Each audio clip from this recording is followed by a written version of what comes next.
Back when I was 12, my family lived in the suburbs, but every summer I'd visit my relatives who stayed out on the reservation. It was a yearly thing we'd done since I could remember. This time around, I was extra excited because I'd be spending more time with my cousins. David, who was 13, Maya, who was my age, and little Joel, who had just turned 10. Their house sat deep in the forest, surrounded by tall pine trees and nothing but the sounds of the wild. It felt like a completely different world from where I came from. The air was crisp, the nights were still, and there was a kind of calm that you just don't get anywhere else. One evening after supper, the four of us were sitting on the porch, watching the sky change colors. The grown-ups were inside, chatting and laughing about who knows what. David turned to us with a playful look. "What if we went camping tonight?" he said. Maya raised a brow. "You know, Nana and Papa would freak out. They've warned us 100 times. Don't go into the forest after dark." "Exactly," David said with a sly grin. "That's why we won't tell them." Joel didn't look so sure. "I don't know. What if we get caught?" I wasn't certain either. The idea of sneaking out for a nighttime adventure sounded awesome, but going against our folks didn't sit right with me. "We could just ask first," I offered. "They'll just say no," David said. "Come on, it'll be fun. We'll set up camp, tell a few stories, and be back before sunrise. They won't even notice." Maya looked at me. "What do you think, Leo?" I hesitated, but I started thinking about how cool it could be. Back then, kids my age were always saying "Wallow." So, all right, I'm in, but we've got to be smart about it. Joel sighed. "Fine, but if we get busted, it's on you, David." We waited until everyone was asleep. Around midnight, the house was quiet except for the faint sound of our grandparents snoring. We grabbed what we needed and slipped out the back door into the woods. The sky was clear, and the moonlight slipped through the branches above. The trails we knew like the back of our hands during the day now looked a bit spooky, which somehow made it more fun. About 20 minutes in, we found a little clearing by a small stream. It was a spot we'd visited before, but it felt totally different at night. We fumbled a bit setting up the tent in the dark, but we managed. Once we got settled, we gathered around a little battery-powered lantern. The dim light lit up our faces, and the forest around us added to the mood. We could hear crickets and, once in a while, an owl hooting. "Okay, who's got a scary story?" David said, rubbing his hands together. "I do," Maya jumped in. "Have you heard about the shadow crow?" Joel shook his head. "I don't like that one." "Too bad," she teased. "It's a bad spirit that steals the hearts of the sick and dying so it can stay alive longer. It can appear as a bird or as a person, but only healers can see its real form." "That's messed up," I said. David leaned closer. "What about the deer lady?" "Way worse." Maya rolled her eyes. "That's just a tale to keep kids from getting lost. They say she looks like a beautiful woman to trick people into following her. But once you're too far in, she shows her true self, deer hooves and the face of a stag." Joel looked nervous. "Can we talk about something else?" Trying to lighten the vibe, I said, "What about, the star people? They're supposed to be good. Came from the sky to teach us stuff." "That's not even spooky," David said. "Exactly," I smiled. "Maybe we've had enough creepy stories for now." But David wasn't finished. He looked around, lowered his voice. "You know what Grandpa told me once? He swore it was real." Maya gave him a look. "What did he say?" David paused, clearly trying to build suspense. "He said when he was about our age, he ran into a skinwalker. That word alone made everything feel different. Everyone in the family knew what skinwalkers were. Dark witches that could turn into animals to do harm. Elders rarely spoke about them, and when they did, it was always serious." "David, don't," Maya whispered. "It's just a story," he said. Joel hugged his knees. "Maybe we should listen to Maya," but I was curious. "What did Grandpa see?" David took a breath. "He was helping his dad gather firewood late at night. They got separated. Then he saw this coyote, standing on two legs, staring at him." He paused. "At first, Grandpa thought he was seeing things, but then it started walking toward him, its body twisting and jerking. It had the face of a man stretched over its head, and it called his name with a voice that didn't sound human. "Stop it," Maya begged. He ran home. His father did a blessing ceremony for him that night. Silence fell. Even the woods seemed to pause. I shivered. "Why would you tell us that?" "It's just a tale," David said, though he didn't sound so sure anymore. Joel's eyes were wide. "Do you think it's real?" I didn't know what to say. Part of me wanted to laugh it off. Another part remembered all the warnings. "I think we should sleep," I said. We all agreed. We crawled into the tent. It was tight, but being close made us feel safer. I lay there staring at the top of the tent, watching shadows dance across it. Every little sound outside kept me awake. Time passed. I checked my watch, 3:10 a.m. Still dark. I was just starting to drift off when I heard it. A soft scraping sound, like someone dragging their feet. I held my breath. There it was again. Closer now. "Did you hear that?" I whispered. Maya turned over. "What?" "Shoo," David said. We listened. The sound got louder, scraping, and a weird wheezing like someone struggling to breathe. Joel sat up. His face was pale. "What is that?" he mouthed. David grabbed his flashlight, his hand shaking. He motioned for us to be quiet, then slowly unzipped a small part of the tent flap. We all peeked through the crack, barely breathing. The beam of the flashlight cut through the dark. Nothing. Then something moved. From behind a tree, something stepped out. It looked like a coyote, but stretched, deformed. Too tall. Patches of fur missing. Skin pulled tight over bones. But the worst part was its head. It looked like someone had slapped a human face over the skull, and it didn't fit right. Eyes glowing faintly, mouth hanging open in a silent scream. It moved in short, twitchy bursts, circling the camp. It didn't seem to notice us, but it was looking for something, sniffing the air, head twitching. Maya covered her mouth. Joel grabbed my arm so hard it hurt.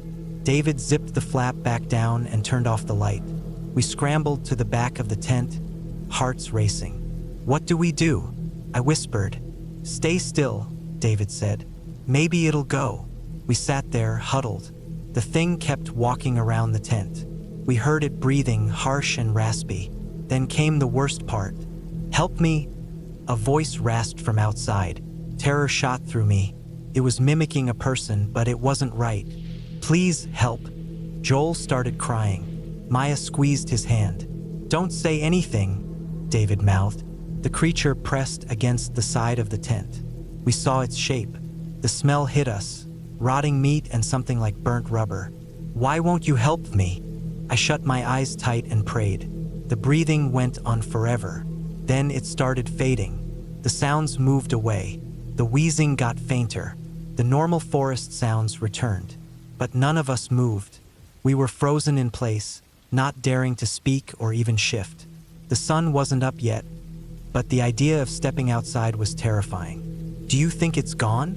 Maya whispered. "I don't know," David said. "We wait." We stayed up the rest of the night, too scared to sleep. Every now and then we'd hear a branch snap and sit up, hearts racing. But it didn't come back. As the first light of dawn crept through the trees, we all felt a weight lift. "Let's go," I said. We packed fast, just stuffing things in our bags. The clearing looked normal in daylight, but we still felt uneasy. "Should we take the tent?" Joel asked. "Leave it," David said. "We can grab it later."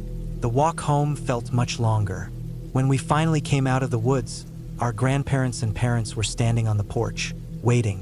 Their faces were a mix of fear and anger. "Where were you?" Nana demanded. David lowered his eyes. We went camping." "After we told you not to?" Grandpa said sharply. Maya stepped up. "We're sorry. We thought it'd be fun." They brought us inside. Once we were all seated at the table, Grandpa looked each of us in the eye. "Did anything happen out there?" We glanced at each other. Finally, I said, "Yes, sir. We saw something. Something we can't explain." Nana let out a long breath. "What did you see?" Grandpa asked. His voice was low, like he already knew. David described it, the body, the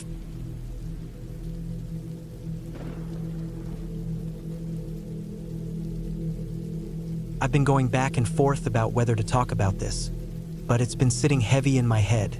Maybe writing it out will help me wrap my mind around what happened. This isn't some made-up scary story for laughs. This really happened a few months ago. I'm from Dayton, Ohio. My two closest friends are Jake and Marcus.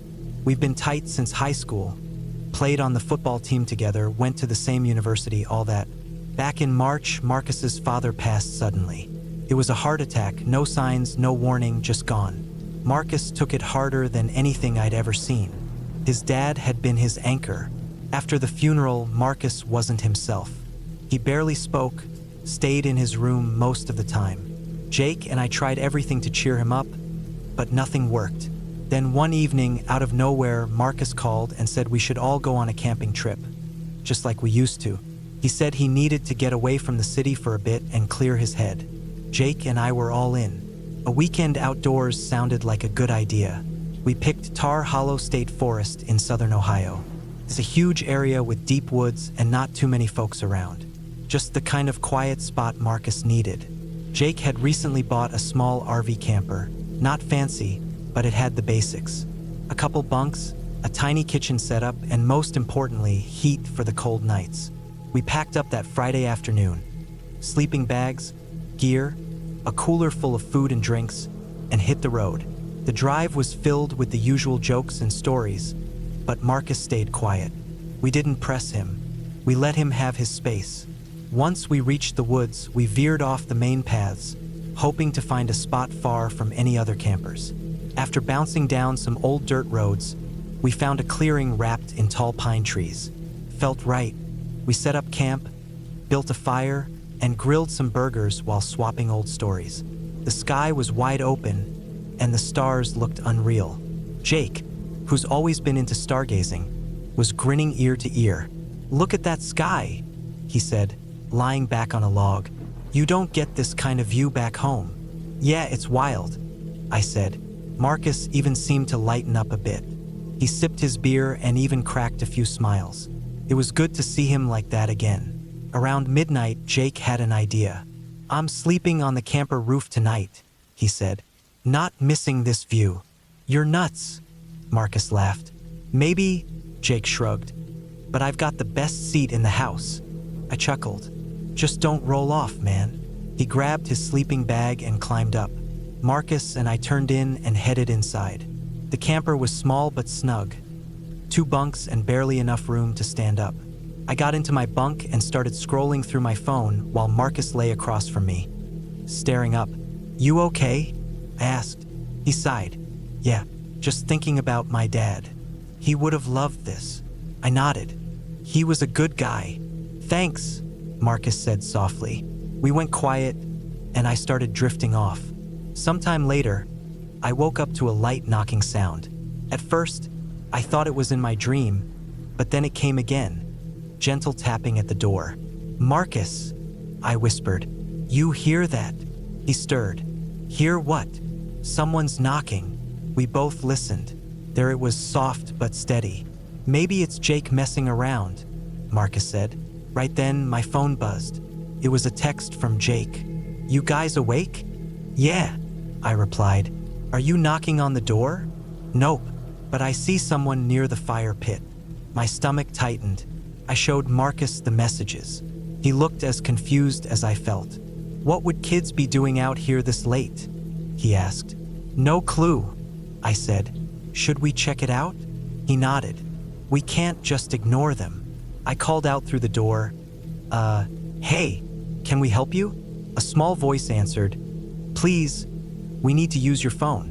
Something about the voice felt off. Flat, almost robotic. "Where are your parents?" Marcus asked. "Let us in," the voice repeated. A strange feeling crept over me.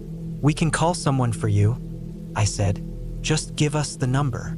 Silence. Then, "We need to come in. Let us in." Another buzz. Jake texted again. "Don't let them in. Something's wrong." "What is it?" I typed back. "Their eyes. All black." A chill ran through me. I showed Marcus the message. "What does that even mean?" he whispered. "I don't know, but Jake sounds serious." The knocking got louder. Let us in, the voices demanded. They were more forceful now.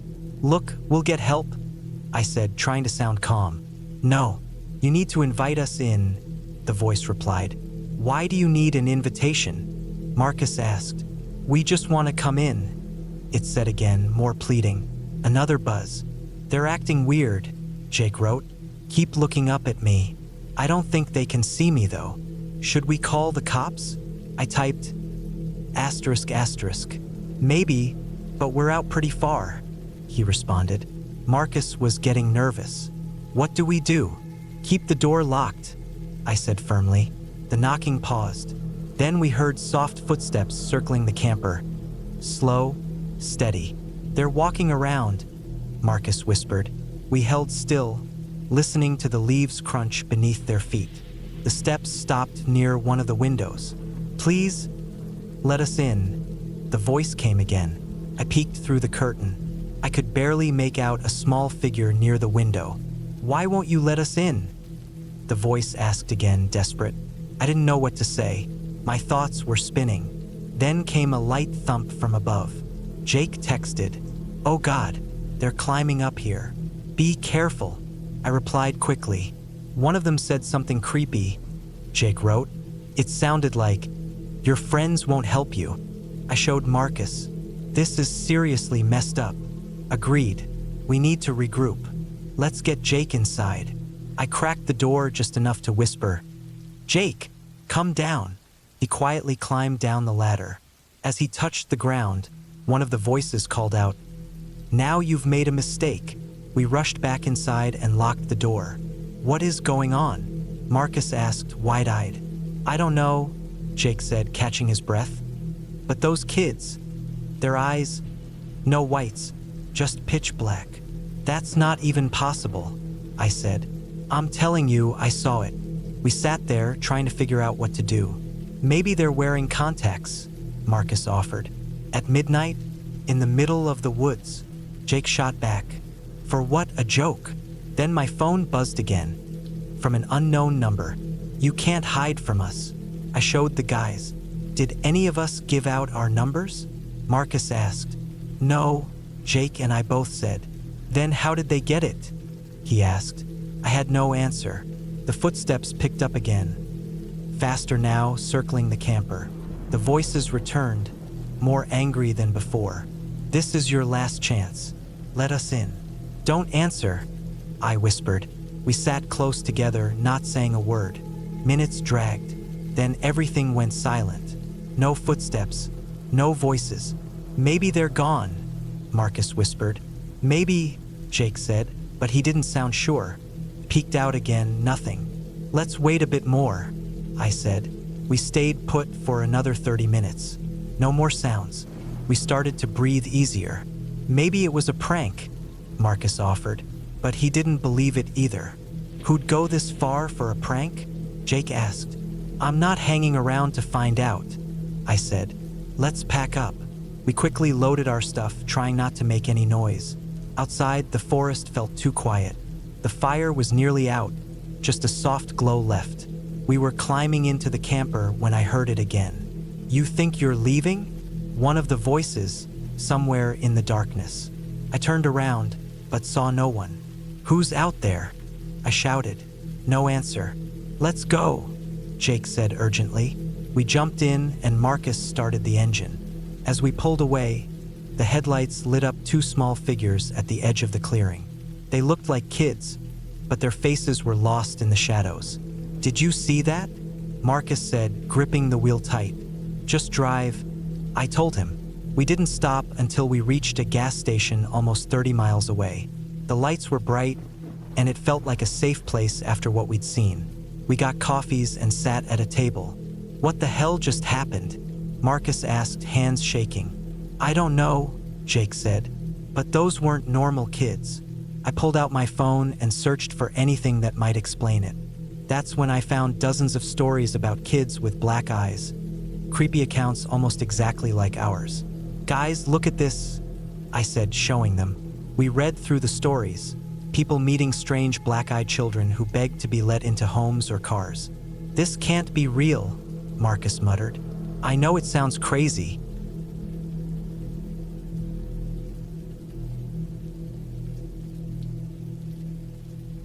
Growing up on a ranch with around 240 acres of land had its advantages. Endless space to wander, the freedom to explore, and a kind of quiet you don't really find in many places. At 18, I was no stranger to putting in a full day's work. My father ran the place with a steady but strict approach, and I was always willing to lend a hand wherever needed. One summer evening, Dad mentioned needing to clear out some trees in the farthest corner of our woods. He said he'd pay me well, more than usual. At that age, extra money was hard to pass up. I'd been eyeing a used ATV a buddy of mine was selling, so I quickly said yes.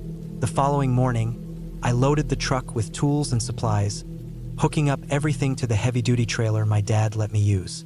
The spot he wanted cleared was a decent drive through rough, overgrown paths, places we didn't usually go. As I headed out, the sun was dropping lower, casting a golden light over our pastures. The trip took about 35 minutes, and the farther I went, the narrower and more tangled the path got. Once I reached the clearing, I paused to take in the peace. The tall trees swayed gently, and the breeze whispered through the branches. I fired up the chainsaw and got to work. The first few trees went down without any trouble. As I prepared to move on to the next, I felt an odd sensation, like someone had eyes on me. I killed the engine and listened carefully. Nothing stood out, just the usual sounds of the woods. So I brushed it off and kept going. A couple of hours later, while resting, I noticed something off. One of the trees I had chopped down earlier wasn't where it should have been. That didn't make sense. Trees don't just vanish. I walked over to the spot, scratching my head. The stump was still there, clean cut, but the log itself was gone. I searched around, wondering if I had dragged it off and forgotten, but it was nowhere to be seen. I was uneasy but chalked it up to tiredness or distraction and pressed on. As the hours passed, little things began to bother me. Shadows seemed to shift at the edges of my vision. Once, I thought I heard faint laughter, but blamed the wind.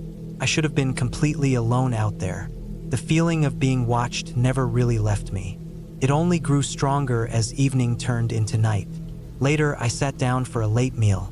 While I was eating, that prickling feeling hit me again, the hairs on the back of my neck standing up. I scanned the clearing. Nothing looked out of place. Then came a sudden, loud rustling about 25 yards away. The brush shook violently, like something big had moved through it. I jumped up. "Hello," I called out. No answer. Wild animals were common. Rabbits, deer, sometimes coyotes, or even a mountain lion. But something about this didn't sit right. I decided to finish up quickly. By the time I had loaded the last logs onto the trailer, it was past midnight. The forest had gone still. The daytime noises faded, and the night creatures were waking up. I glanced at my watch, 1 a.m. Time had slipped by faster than I realized.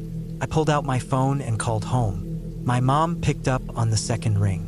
"Hey Mom, just calling to say I'm gonna stay out here tonight.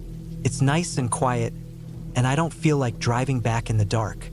"All right, honey, just be careful. Call if you need anything." "Will do. Good night."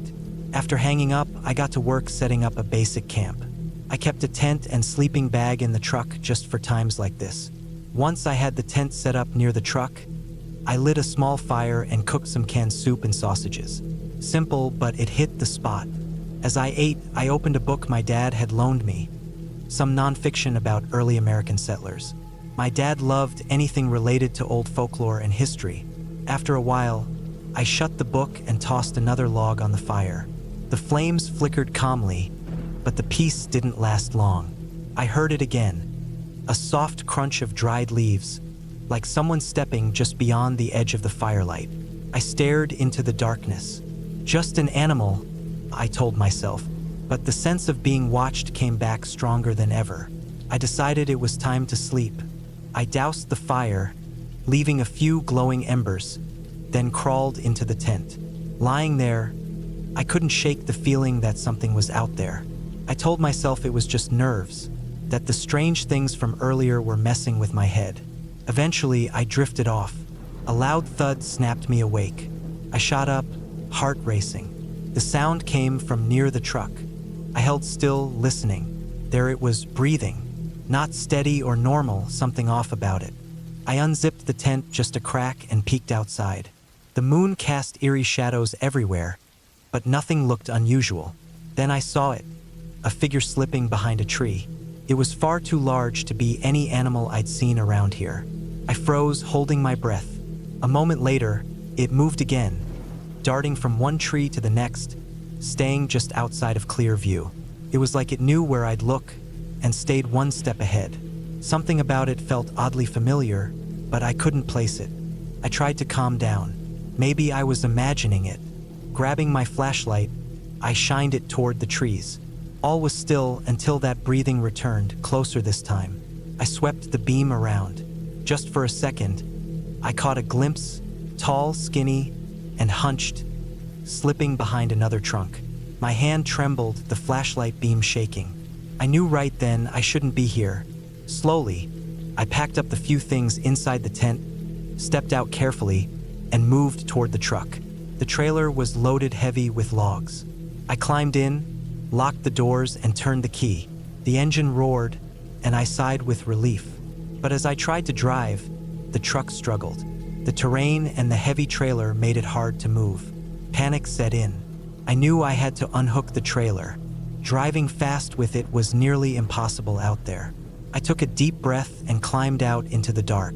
The fear was overwhelming. I felt eyes on me the whole time. I worked fast, unfastening the trailer.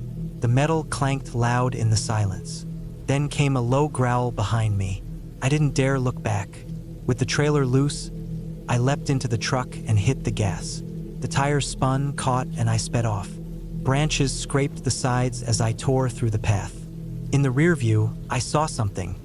A dark figure standing in the road, but it vanished as I rounded a bend. The drive back was a blur. I didn't slow down until the lights of the house came into view. I pulled into the yard, cut the engine, and sat there gripping the wheel. I didn't tell my folks everything, just said I came back earlier than planned. They noticed the trailer was missing, and I explained I'd left it and would grab it the next day. That night, I barely slept. I couldn't stop thinking about what I'd seen. The next morning, Dad and I drove back. In the daylight, everything looked normal. The trailer was there, still full of logs. "Why'd you unhook it out here?" Dad asked. "Had trouble getting through last night," I said. "We hitched it back up with no problems." As we turned to leave, I glanced at the tree line and, for just a split second, saw something dark slip behind a trunk. Or maybe it was a trick of the light. Back home, I went to the bookshelf in my dad's office. Something about the whole night had felt familiar, but I couldn't figure out why. I skimmed through a few old books and finally found one I remembered from years ago, about creatures of North American forests. I read through it all evening until one page made me stop. It described a being called the Hide Behind. It was said to stalk those alone in the woods after dark, twisting its body to stay hidden behind even the narrowest trees, always out of sight. People reported feeling watched before vanishing without a trace. I shivered. I'd always thought folklore was fun but not real. Still, the similarities were too strong to ignore. Later, I asked Dad casually, "Hey, ever hear old stories about strange stuff in the woods?" He looked at me. "Your great-granddad used to talk about creatures out there. Some old lumberjack tales. Like the Hide Behind?" He raised a brow. "You've been reading that old book, huh?" "Yeah, just curious. Just stories, son. But I've always believed there's some truth in the old legends. Best to be careful out there, especially if you're alone." I nodded, not totally reassured. From then on, I stayed away from the deeper parts of the woods unless I had someone with me. They didn't feel the same anymore, less peaceful, more watched. One evening, I shared what happened with a friend who lived nearby. To my surprise, he didn't laugh. "You're not the only one. Some of the old-timers say weird things go on back there. Missing animals, strange sounds.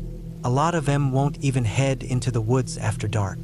It was both comforting and creepy. I wasn't alone in what I felt.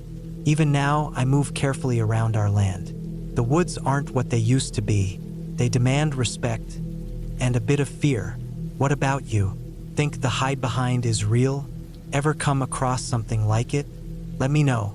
I'm definitely curious.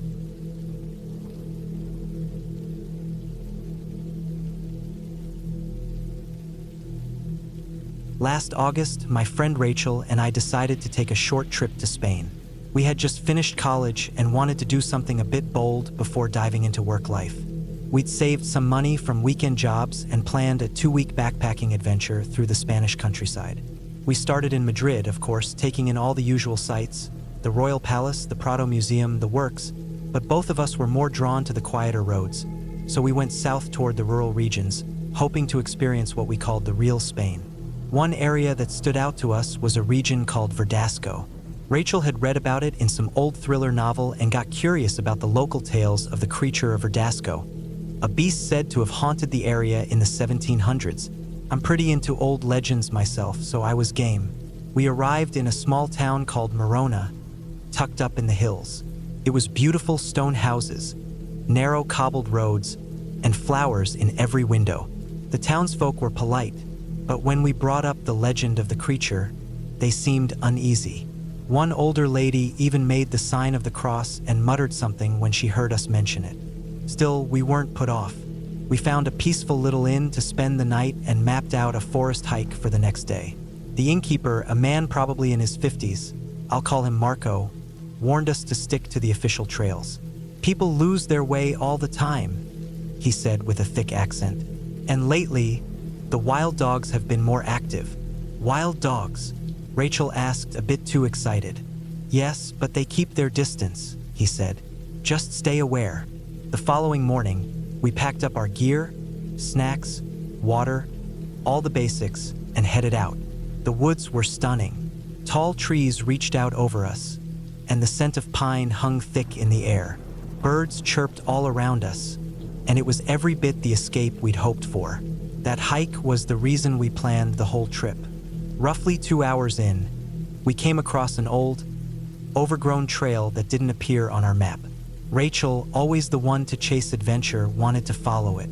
Come on, Anna, she said, tugging my sleeve. This is exactly what we came here for. I paused. I don't know. Marco said we should stick to the trails. She grinned. What? You think the beast from 300 years ago is gonna come after us? I laughed. Fine, but if we get lost, I'm blaming you. We followed the trail, which led deeper into the woods. The trees thickened, and sunlight barely cut through the leaves, casting a green tint over everything. It was quiet and strange, but strangely beautiful. About an hour later, we found a clearing with the crumbled remains of what used to be an old stone house. Vines crawled up the broken walls, and nature had clearly taken back the space. We were curious, so we poked around. Can you imagine who used to live here? Rachel said, running her fingers across the rough stone. While looking around, I noticed odd symbols carved into one of the remaining walls. They weren't like any letters I knew, more like strange signs or drawings. Hey, look at this, I called to Rachel. She came over and squinted at them. Weird. Think it's an old language or something? Then we heard a noise, a shuffling in the trees behind us. We both stopped moving. Probably just a squirrel or something, I whispered. Maybe we should head back, Rachel said, her earlier excitement fading. Yeah, good idea. Just as we turned to go, I saw something move through the trees. A dark, large shape way too big to be a deer. Did you see that? I asked, heart thumping. See what? I saw something back there. We stood there, scanning the trees. The forest had gone dead silent. No birds, no buzzing. Nothing. Let's go, Rachel said, her voice low. We started moving, picking up speed without looking like we were scared. Every few minutes I'd hear a branch crack or leaves shift, but when I looked, there was nothing. Eventually, we noticed we weren't on the same path anymore. Are we lost? I asked, trying to sound calm. This should be the right way, Rachel said, glancing around, clearly uneasy. We pulled out the map, but it didn't help. Worse, our phones had no signal and GPS was useless under the thick trees. Okay, stay calm, I said. Let's try going back the way we came. Then we heard a low growl echo through the trees. This time, we both heard it. Rachel tried to joke, "Was that your stomach?" But she looked scared. We sped up, the growl getting louder, closer. Out of nowhere, Rachel shrieked. I turned and saw it. A massive animal stepping from the shadows. It looked like a wolf, but not quite. It was way too big. Its fur tangled and filthy, its eyes glowing like fire. Its nose was too long, and drool dripped from its teeth. "Run!" I yelled. We tore through the woods, branches cutting our faces, twigs snapping underfoot. Chased us, crashing through bushes just behind. My chest ached, but fear kept me going. Suddenly, Rachel tripped over a root and hit the ground hard. I skidded to a stop and pulled her back up. "Come on!" I shouted. It was right behind us, snarling. We veered left, spotting a rocky hill ahead. We scrambled up it, hoping the thing couldn't follow. At the top, we found a proper trail, real signs and everything. Relief hit me like a wave. "Look," I said, pointing at a sign leading back to the village. Before we could even feel safe, the beast appeared at the bottom of the slope, staring us down. It howled, the sound ringing through the hills. "Go!" Rachel screamed. We bolted down the trail, not daring to look back. It was gone, but we didn't stop running. Eventually, we burst from the woods onto a narrow road. A small van sat nearby, and an older guy was loading boxes into the back. He looked up, surprised to see two wild-eyed girls charging toward him. "Help us!" I panted. He took one look and waved us into the van. We jumped in, and he drove off fast, back toward Morona. "What happened?" he asked in choppy English. Some huge animal chased us," Rachel managed to say. He nodded, face grim. "El Criatura," he said. "You know about it?" I asked. He didn't reply, but that silence said enough. Back in Morona, we went straight to the inn. Marco looked at us, then shook his head. "You left the trail, didn't you?" he said, not angry, just disappointed. "We're sorry," I said, "but we saw something real." Marco sighed. "Verdasco's story is more than myth. Many here have seen it. Why doesn't anyone stop it?" Rachel asked. He shrugged. "It's a curse. Nothing can stop it." That night, we locked our door and shut every window.